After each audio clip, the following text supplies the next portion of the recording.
So this is what I use, the Joby pod, so I can hang it off of parts of the engine but still have a level shot. And then this is a GoPro 6. I realize that it's 6 years old, but you can get away with pretty much anything. And then above it here I have the Smallrig Light. This thing is fantastic. I have it on the dimmest setting right now, but you can brighten it up, and then if you tap the big button on the center, you can also adjust hue. And then on the side of it, I mount the Comica Boom XD. Records directly into the camera. You will also need to buy the adapter, which I have in this Smallrig case here. And then I put the receiver on my hat, like this. And then I put a dead cat on the little mic bump there. You could also use an external microphone running up to your collar like this. But I actually found that when I did that, when I would turn my head, the audio levels would change like crazy, where if it's fixed to my hat, then no matter which way I turn my head, it's always a fixed distance from my mouth. And even though the mic's pointing away from me, it's actually perfectly acceptable. And then this is the battery charger that I use. Comes with 3 GoPro batteries. Of course, they're not official GoPro batteries. And then it's USB-C to charge them all. It will charge 3 simultaneously. Videoing the stuff that you're doing and always trying to get it in a good shot is actually a very hard, time-consuming thing to do. Harder than I would have thought when I started all of this. So anything that makes your life easier is a massive bonus and time saver. Alright, so we're back out at the truck. Now these rocker bolts get torqued to 100. 100 foot-pounds on this little thing should be a pretty good grunt.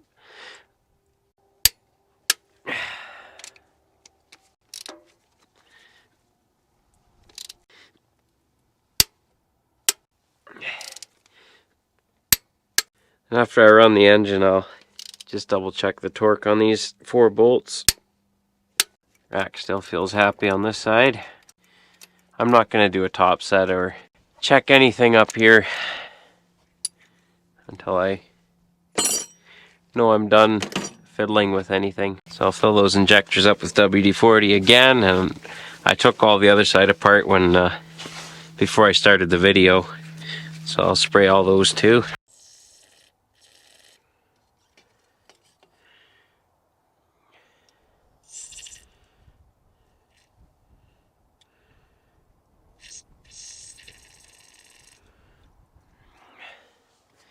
This water line is a pain. These ones I think are still full from before. Yes, I'll do the other side. Get all these fuel lines out of the way. And then I'm just going to turn the engine over just to run the fuel pump and the oil pump.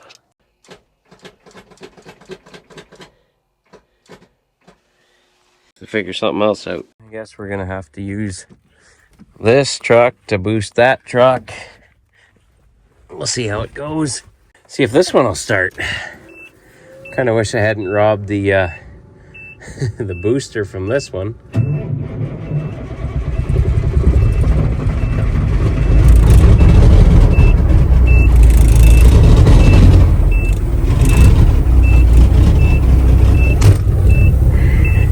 All right, let's try this again.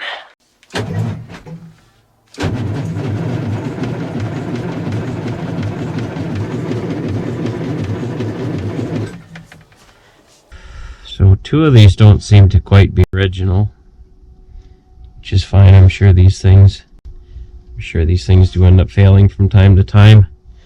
I'm just going to tweak some of them a wee bit just to keep them away from the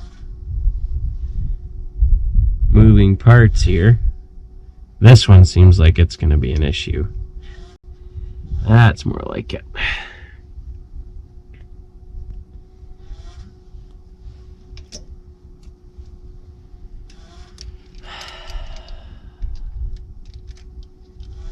Where we go.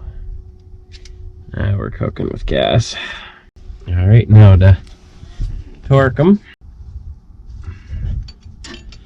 So since we don't have the correct socket to torque these, I'm going to have to torque them by sound. What that means is I'll hit the line,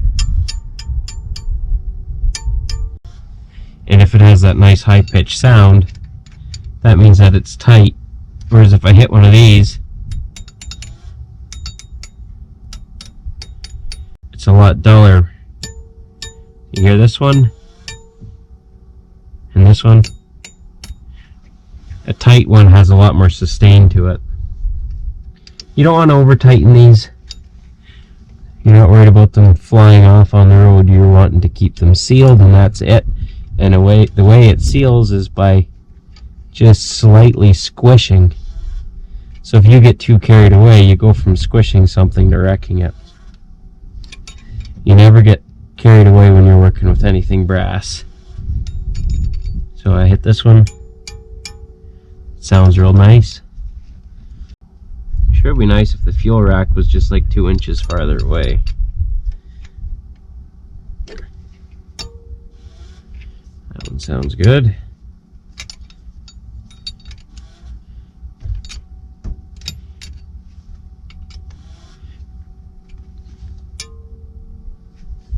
Sounds good. Just listen for that long note, that quiet, long sustain, and it should be good.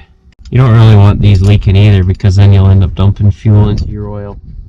Alright, now that they're snug, I'm going to take my flathead screwdriver here, and I'm just going to do the slightest tweaking to keep the fuel line away from anything that I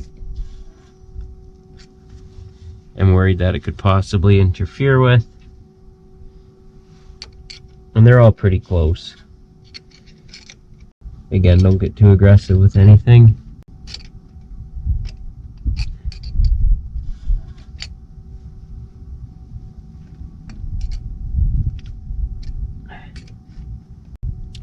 Alright, we'll say this side's ready to go.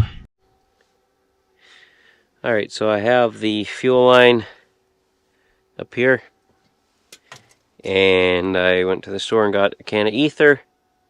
So that fuel line is sitting full of oil, or full of fuel. I can spray ether in there from this side. That'll save me a lot of running around.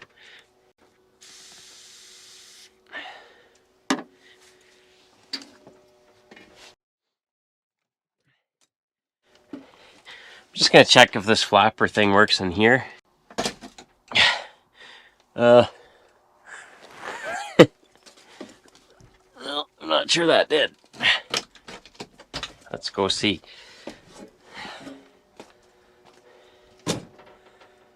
No, it didn't. So if I want to shut it off, I can just grab this, can I? Nope. Want to shut it off. That won't do it. So if it runs away, I'm gonna... Oh boy. If it runs away, which it shouldn't, but if it really wants to, screwdriver and push. Yeah, that's all I... So lift that up, reset. Good. I should have figured that out before.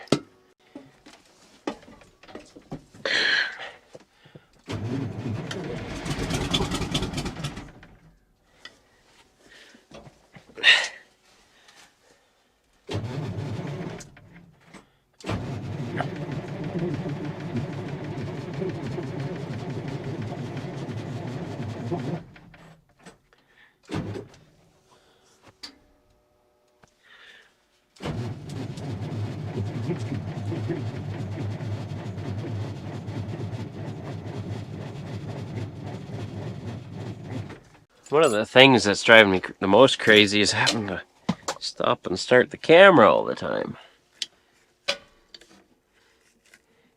Shouldn't there be like a low oil pressure buzzer too?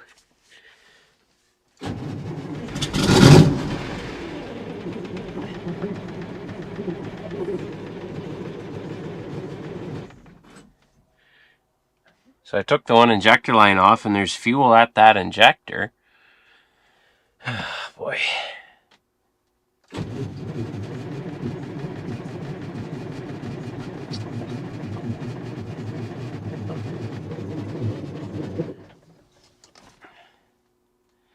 Well, I might call it a night. This sucks. Guess we'll try again another day when I have help to push the button and see how it goes then.